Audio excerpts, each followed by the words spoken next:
Ada beberapa catatan penting terkait masalah ini. Yang pertama, orang non-muslim yang hendak masuk Islam maka tidak boleh ditunda-tunda keislamannya. Minggu lalu sudah kita bahas ini, tapi saya ulang sedikit. Tidak boleh dikatakan kepadanya mintalah izin dahulu, misalkan kepada kedua orang tuamu, atau pulanglah dahulu, mandi dahulu, atau besok saja hari Jumat di hadapan orang banyak di jamaah salat Jumat.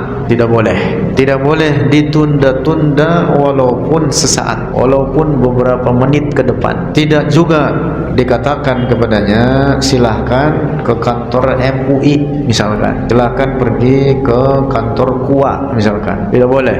Tetapi wajib bersegera ditalqin. Apa artinya ditalqin? Artinya dituntun kepada dia untuk mengucapkan dua kalimat syahadat oleh kita sendiri, oleh kita sendiri. Para ulama kita mengatakan menunda-nunda keislaman seseorang walaupun beberapa saat ke depan, maka berarti orang yang menunda-nunda ini sama juga dengan meridhoi kekufurannya, dan meridhoi kekufuran adalah kufur. Kaidah itu, ingat itu, ar-ridha bil kufri kufrun, meridhoi kekufuran adalah kekufuran. Nah, jadi kalau ada orang mau masuk Islam, tidak boleh ditunda-tunda keislamannya, tetapi wajib langsung ditalqin dengan mengucapkan dua kalimat syahadat.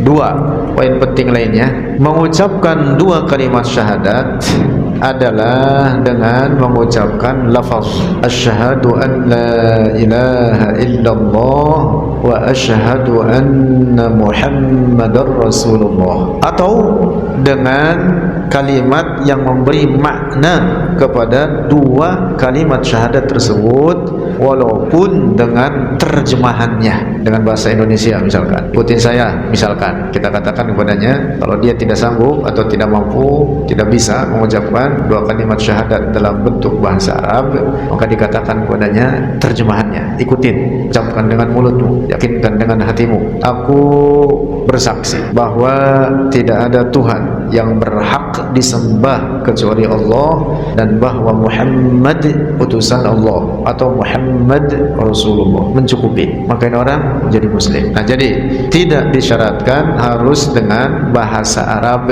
tetapi dengan bahasa terjemahannya, walaupun dengan bahasa lokal, misalkan bahasa daerah sekalipun, asal itu memberikan makna kepada kandungan dua kalimat syahadat, maka itu mencukupi. Tiga, poin berikutnya penting, beberapa poin yang harus dicatat. Orang yang mengucapkan dua kalimat syahadat ini baik dalam bentuk bahasa Arabnya atau dengan terjemahannya, dalam pengucapan lafaz Muhammad harus benar dengan ha. Muhammad, ha itu termasuk huruf halaq. Muhammad. Kalau dia mengucapkan secara salah, seperti mengucapkannya dengan ha besar, Muhammad misalkan, yang keluar dari mulutnya ha besar terus, maka diganti syahadatnya menjadi Abul Qasim. Abul Qasim, mengucapkan asyhadu an la ilaha illallah wa asyhadu anna Abul Qasim Rasulullah. Abul Qasim yang dimaksud siapa? Nabi Muhammad. Nah, jadi harus betul mengucapkan Muhammad dengan ha. Kemudian apabila diganti dengan Abul Qasim pakai huruf qaf, Abul Qasim, Abul Qasim, walaupun umpama tidak menambahkan kata asyhadu, tidak mengapa. La ilaha illallah Muhammadur Rasulullah, la ilaha illallah Abul Qasim Rasulullah, kalau dia tidak mampu mengucapkan Muhammad. Atau asyhadu an la ilaha illallah wa asyhadu anna Abul Qasim Rasulullah, pakai qaf. Nah, kalau mengucapkan qaf dia tidak mampu, tidak bisa, maka diucapkan dengan Abul Qasim, Abul Qasim Rasulullah, asyhadu an la ilaha illallah wa asyhadu anna Abul Qasim Rasulullah. Jadi baik dengan ha kata Muhammad, atau kalau tidak mampu dengan qaf Abul Qasim, juga tidak mampu, maka dengan ini Abul Qasim Rasulullah, sah Islamnya. Salah satu dialek bahasa Arab qaf adalah dengan dibaca go. Jadi kalau qala Rasulullah, qala Rasulullah. Kalau dikatakan qila, maka katakan jadi gila. Jadi apa? Gila. Dalam dialek bahasa Arab ada seperti demikian itu. Jadi diganti dengan Abul Qasim Rasulullah. Nah, berikutnya seperti tadi yang kita baca, orang yang mau masuk Islam tidak ada jalan lain kecuali dengan mengucapkan dua kalimat syahadat. Itu tadi praktiknya dengan syahadat kedua dengan Muhammad, atau kalau tidak mampu dengan Abul Qasim, atau kalau tidak mampu dengan Abul Qasim. Nah, ini berlaku bagi orang yang mau masuk Islam semula dia non muslim. Nah, disyaratkan baginya mengucapkan dua kalimat syahadat ini. Inilah pintu masuk Islam, mengucapkan dua kalimat syahadat. Nah, kewajiban syahadat ini berlaku bagi non muslim. Mengucapkan dua kalimat syahadat ini berlaku bagi non muslim. Adapun orang muslim atau orang yang tumbuh dari keluarga muslim, kedua orang tuanya muslim, kemudian ini anak tumbuh dalam keluarga muslim, kemudian sampai balik dan seterusnya, tidak mengucapkan dua kalimat syahadat dengan niat masuk Islam, tidak. Dia dihukumi muslim dan tidak boleh baginya mengucapkan dua kalimat syahadat dengan niat masuk Islam. Karena kalau demikian maka berarti dia mengkafirkan dirinya sendiri, padahal dirinya muslim. Dapat dipahami ini? Dalam mazhab kita, mazhab Syafi'i. Dalam mazhab Malik, apabila anak tumbuh dari keluarga muslim lalu sampailah balik, ada kewajiban mengucapkan sekali seumur hidup.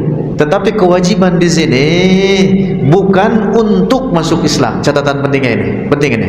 Imam Malik mengatakan wajib mengucapkan dua kalimat syahadat setelah seorang balik. Maksudnya apa?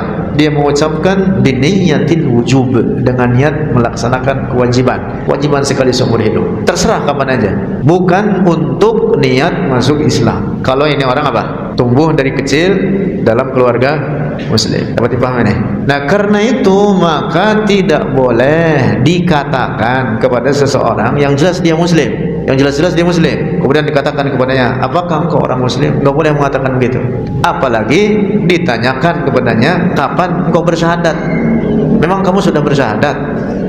Nah, kalau orang ini nyata-nyata tumbuh dari keluarga muslim, tidak boleh dikatakan kepadanya kapan engkau masuk Islam. Paham tidak ini? Karena dia muslim.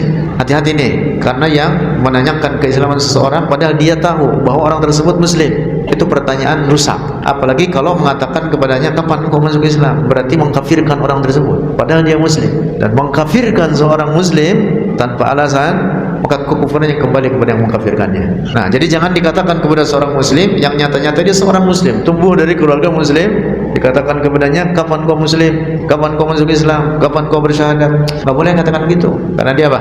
Muslim. Nah, kewajiban mengucapkan dua kalimat syahadat itu dengan niat ad-dukhul fil Islam, dengan niat masuk ke dalam Islam, hanya tertentu bagi orang yang semula kafir, non muslim, lalu dia ingin masuk Islam, maka wajib baginya mengucapkan dua kalimat syahadat. Adapun muslim dari kecil, tidak dikatakan baginya bersyahadatlah engkau supaya engkau masuk Islam. Enggak boleh, karena dia muslim, karena dia apa? Muslim. Dapat dipahami nih? Nah, dalam mazhab Maliki pun yang mengatakan wajib bukan artinya dengan niat masuk Islam, tapi niat apa? Niat menunaikan kewajiban sekali seumur hidup. Contoh semacam ini, contoh sebagian ulama atau kebanyakan para ulama mengatakan membaca sholawat itu wajib, paling tidak yang wajib ini sekali seumur hidup. Paham tidak ini? Kapan bacanya? Ya terserah, kapan aja. Contoh lain misalkan haji, umroh, bagi orang yang sudah balik wajib sekali seumur hidup ketika dia mampu. Kapan? Ketika dia mampu. Nah, dalam mazhab Maliki dikatakan wajib seorang yang telah balik untuk mengucapkan dua kalimat syahadat, bukan artinya orang dihukumi kafir, tidak, dia muslim, tapi dia punya kewajiban untuk mengucapkan dua kalimat syahadat biniyatil wujub, dengan niat menunaikan kewajiban sekali. Kali aja niat menunaikan kewajiban, dirinya tetap dihukumi muslim walaupun belum mengucapkan umpamanya, untuk menggugurkan kewajiban tersebut. Mengapa? Oleh karena dalam mazhab Maliki syahadat dalam solat itu bukan rukun solat, tapi hukumnya apa? Sunnah. dalam mazhab Maliki. Adapun dalam mazhab kita mazhab Syafi'i, syahadat dalam salat hukumnya apa? Rukun salat wajib didatangkan di dalam salat. Paham tidak nih? Saya ulang lagi. Jadi dalam mazhab kita mazhab Syafi'i, seorang yang tumbuh dari kecil sampai dewasa maka dia muslim. Kalau dia dari keluarga muslim maka dia dihukum muslim. Dalam mazhab Maliki pun sama, dihukumi muslim sampai dewasa. Hanya setelah nanti balik ada punya kewajiban mengucapkan 2 kalimat syahadat. Niatnya bukan niat masuk Islam, ingat-ingat. Niatnya apa? Menggugurkan kewajiban sekali seumur hidup. Dalam mazhab Maliki ada kewajiban bagi seorang yang telah balik untuk mengucapkan 2 kalimat syahadat. Mengapa? Karena dalam mazhab Maliki membaca syahadat dalam salat itu hukumnya sunnah. Sementara dalam mazhab Syafi'i membaca syahadat dalam salat hukumnya wajib, merupakan rukun salat, tasyahud akhir dalam hal ini. Dapat dipahami ya?